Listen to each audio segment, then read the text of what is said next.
Hi friends, मैं संजीव और आज मैं मुगल वंश के बीच में आने वाले शासक शेरशाह सूरी के बारे में जिक्र करूंगा। शेरशाह सूरी जो बिहार के एक शासक है और इससे क्वेश्चन मोस्ट इंपॉर्टेंट बनता है। बिहार में स्पेशली अभी सचिवालय का एग्जाम आने वाला है, बीपीएससी का एग्जाम आने वाला है, ये सब में इससे क्वेश्चन बनते हैं और एक क्वेश्चन तो सीधे सीधे पूछा जाएगा। शेरशाह सूरी एक आम आदमी है जो एक आम व्यक्ति से ये दिल्ली की गद्दी पर जाके लगभग 5 वर्षों तक बैठेगा और हुमायूं को ये पराजित करेगा। तो चलते हैं बिना देर करते हुए। शेरशाह सूरी से पहले मैं यहाँ पे बता दूँ कि हम लोग दिल्ली मुगल वंश में हुमायूं पढ़ रहे थे और हुमायूं के शेरशाह सूरी ने कन्नौज या बिलग्राम के युद्ध में हरा दिया है और ये 1540 में हुआ है और शेरशाह सूरी दिल्ली को हथिया लेंगे। अब चलते हैं शेरशाह सूरी के बारे में। जन्म आप देख लो शेरशाह सूरी का। इनका जन्म होता है 1472 में और ये कानूनगो नामक एक व्यक्ति है जो कहते हैं शेरशाह सूरी का जन्म 1472 में हुआ है, लेकिन कंट्राडिक्शन है। कहीं कहीं पे 1486 ईस्वी भी दिया रहता है शेरशाह सूरी का जन्म को लेकर। तो ये बातें जन्म से रिलेटेड क्वेश्चन आता नहीं है, लेकिन आएगा भी तो आप 1472 ही लगाना।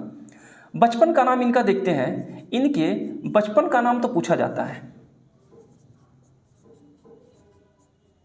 और बचपन का नाम इनका फरीद है, फरीद खां। अब इनके पिता को भी देख लीजिए। पिता का नाम है हसन खां लोहानी। तो ये अभी तक इनके बचपन का नाम क्या है, जन्म क्या हुआ, कब हुआ और पिता कौन थे। होता क्या है, एक होता है बहार खां लोहानी।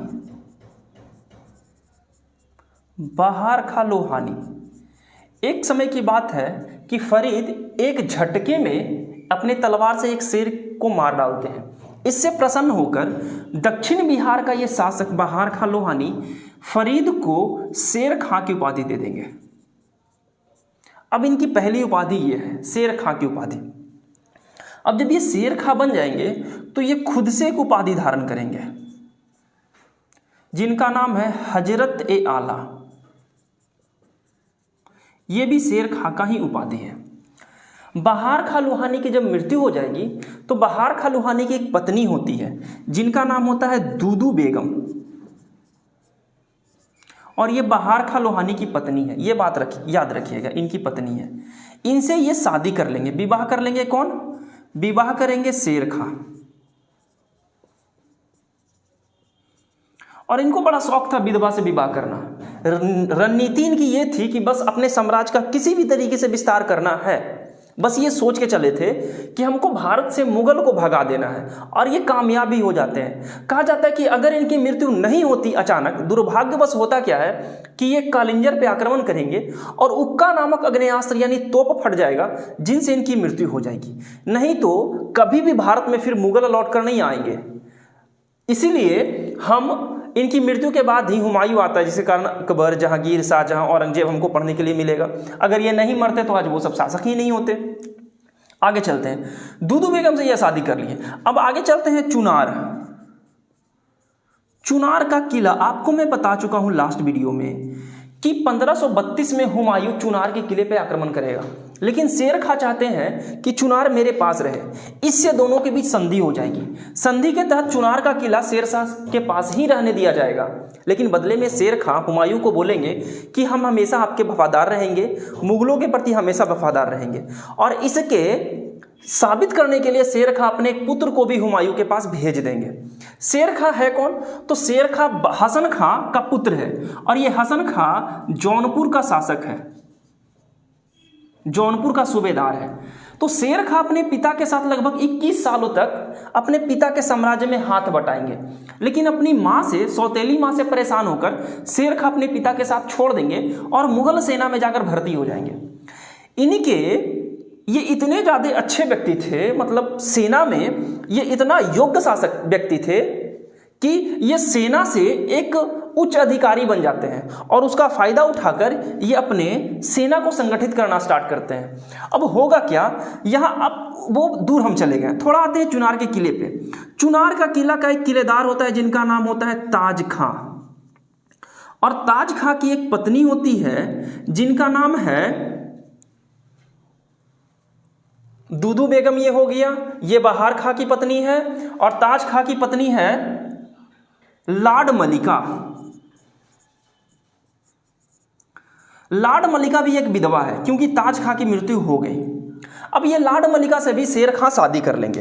देख लीजिए, अब ये दो से शादी किए हैं, एक शादी किए हैं हमारे दूदू बेगम से और एक शादी किए हैं लाड मलिका से। ये विधवा से शादी कर लेंगे और फिर चुनार का किला इनके पास चला जाएगा। ठीक है, अब युद्ध होगा हुमायूं और शेरशाह के बीच में, चौसा का युद्ध। और चौसा का युद्ध होगा 1539 में, जिसमें शेर खां विजयी होगा। धोखे से शेर खां हुमायूं को बुला लेता है और हुमायूं आ भी जाता है। जब हुमायूं को पता चलता है ये धोखा है तो हुमायूं चौसा में के पास है गंगा नदी और चौसा के पास ही कर्मनाशा नदी। और चौसा है कहाँ? तो चौसा में बता दूं बिहार में है। बिहार में बक्सर जिला है और बक्सर जिला के पास ही चौसा नदी बहती है। बक्सर जिला के पास ही चौसा नामक जगह है जहां से गंगा नदी और कर्मनाशा नदी प्रवेश करती है। यह बात याद रखिएगा। तो हुमायूं उसी गंगा नदी में कूदकर भाग जाता है और गंगा नदी में कूदने के बाद हुमायूं को मदद करता है एक भिश्ती, नाव खेने वाला व्यक्ति, जिसके कारण हुमायूं उसको एक दिन का राजा घोषित कर देगा और वो व्यक्ति चमड़े का सिक्का जारी करेगा। ये सारी बातें मैं लास्ट वीडियो में बता चुका हूं। इस युद्ध में हुमायूं शेर खां जीत जाएगा और उपाधि धारण करेगा शेरशाह का। इसके बाद हमारा एक और युद्ध होगा जिसका नाम है कन्नौज या बिलग्राम का युद्ध। कन्नौज या बिलग्राम, और ये युद्ध होगा 1540 ईस्वी में। और इसमें भी शेर खां जीत जाएगा और फाइनल में दिल्ली शेरशाह के हाथों में चला जाएगा। तो यहां पे शेरशाह दिल्ली की गद्दी पे बैठ गया है और हुमायूं अपना निर्वासित जीवन जीने लगेगा। अब यहां पे आप स्क्रीनशॉट ले लीजिए, फिर मैं चलता हूं, मैं यहीं पे लिख दे रहा हूं। कुछ बातें बच गई है शेर खां के बारे में। शेर खां के बारे में बातें ये है कि शेर खां सिक्के चलाएंगे। अब इनके थोड़े राज्य के बारे में देख ले। सिक्के, चांदी का सिक्का चलाएंगे। चांदी का 180 ग्राम रहेगा। 180 ग्राम का सिक्का रहेगा जिसको द्राम कहते हैं। ठीक है, आप इसको द्राम बोल लो या ग्रेन बोल लो। दूसरा होगा हमारा, ये पहला है, और दूसरा होगा तांबे का सिक्का। ये 380 ग्राम का होगा। यह बात आप याद रखिएगा कि तांबे के सिक्के चलाएंगे और चांदी के सिक्के चलाएंगे। ये क्वेश्चन पूछा नहीं गया है, संभावना भी नहीं है। इंपॉर्टेंट क्या है तो grand truck road, grand truck road, ये बंगाल से लेकर जम्मू कश्मीर तक था। बंगाल से जम्मू एंड कश्मीर तक था। और यहीं पे एक व्यक्ति आएंगे, हसन खान नाम का व्यक्ति, वो बोलेंगे क्या कि ग्रैंड ट्रक रोड पे लगभग 1700 सराय था। सराय बोलते हैं आश्रय, जहां पे लोग आश्रय लेते हैं। और ये सराय इतनी अच्छी थी कि यहाँ पे अगर कोई लोग चला गया तो उनको खाने का, रहने का, सोने का सारा व्यवस्था मुहैया करा दिया जाता था। शेरशाह का साम्राज्य इतना, न्याय व्यवस्था इतनी अच्छी थी कि अगर कोई बुढ़िया अपने माथे पे सोने का टोकरी लेकर भी घूम लेना तो कोई भी वहां का एक भी व्यक्ति एक सामान उससे छीन नहीं सकता था। इतनी अच्छी व्यवस्था थी शेर खां के साम्राज्य में। ग्रैंड ट्रक रोड के बारे में याद रखिएगा कि एक हमारे हैं डलहौजी साहब, लॉर्ड डलहौजी, इनको आप जानते होंगे। लॉर्ड डलहौजी ने ग्रैंड ट्रक रोड को जीटी रोड बोला है। और ये GT road NH1 and NH2, ये सम्मिलित रूप से NH1 और NH2 को कहते हैं जीटी रोड। ये बातें आप हमारे शेरशाह सूरी से याद रखिएगा। शेरशाह सूरी सारे इतने सारे काम करेंगे। अब मैं इसको मिटा दे रहा हूं, आप इसका स्क्रीनशॉट लेना चाहते हो तो ले लो। शेरशाह सूरी से सारी बातें इतनी ही थी। अब एक लास्ट बच गया मेरा 1545 की घटना। 1545, और 1545 में होगा क्या, शेर खां कालिंजर पर आक्रमण करेंगे और तोप फट जाएगा। तोप, जिसको उक्का कहा जाता था, उक्का नामक आग्नेयास्त्र, तोप के फटने से मृत्यु हो जाएगी इनकी। तो याद रखिए क्वेश्चन पूछा गया है कि शेरशाह सूरी की मृत्यु कब हुई है। 1545 में कालिंजर का युद्ध होगा जिसमें उक्का नामक आग्नेयास्त्र फट जाएगा, शेरशाह मर जाएंगे। लेकिन ये इतने जिद्दी व्यक्ति थे कि ये तब तक नहीं मरते हैं जब तक इनको ये संदेश नहीं मिलता कि हम कालिंजर पे अधिकार कर लिए। ये सुनकर ही ये व्यक्ति मरता है। तो ये बिहार और इनका जो कब्र है ये है सासाराम में। आप ये याद रखना, सासाराम। सासाराम में इन्हीं के द्वारा बनाए गए मकबरे में शेरशाह सूरी को दफन कर दिया गया और ये सासाराम बिहार का जिला है। ठीक है, ये सारी बातें शेरशाह से थी। शेरशाह मोस्ट इंपॉर्टेंट है। क्वेश्चन क्या क्या आता है आप याद रखिए। बचपन का नाम क्या है, जन्म कब हुआ, पिता का नाम क्या है। ठीक है, चौसा बिलग्राम का आप लोग ऑलरेडी जानते हो, मोस्ट इंपॉर्टेंट है।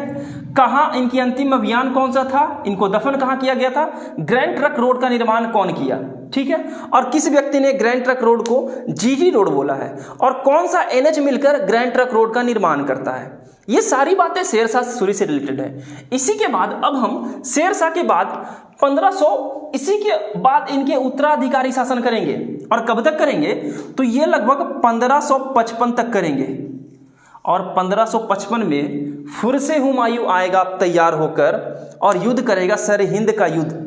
सरहिंद के युद्ध में 1555 में शेरशाह सूरी पराजित करेगा, शेरशाह सूरी को पराजित कर देगा। यानी शेरशाह सूरी का उत्तराधिकारी जो होता है उनको हुमायूं पराजित कर देंगे और दिल्ली फिर से वापस ले लेंगे।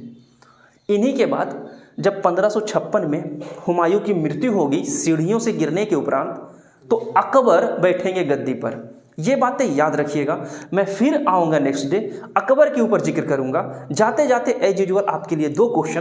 पहला क्वेश्चन, ग्रैंड ट्रक रोड का निर्माण किसने करवाया था, और दूसरा क्वेश्चन, शेरशाह का बचपन का नाम क्या था और शेरशाह को शेरखां की उपाधि किसने दी थी। ये सारे क्वेश्चन का आंसर आप कमेंट में कीजिए। ठीक है, इससे रिलेटेड कोई भी क्वेश्चन हो जीके से रिलेटेड आप हमसे पूछ सकते हैं, या सचिवालय का एग्जाम बिहार में आने वाला है उसके लिए मैं 18 तारीख से क्लास स्टार्ट करने वाला हूं 8 से 10 सुबह। आप ज्वाइन करना चाहें तो आप ज्वाइन कर सकते हैं। फिर मिलता हूं, तब तक आप पढ़ाई अपना जारी रखिए। धन्यवाद।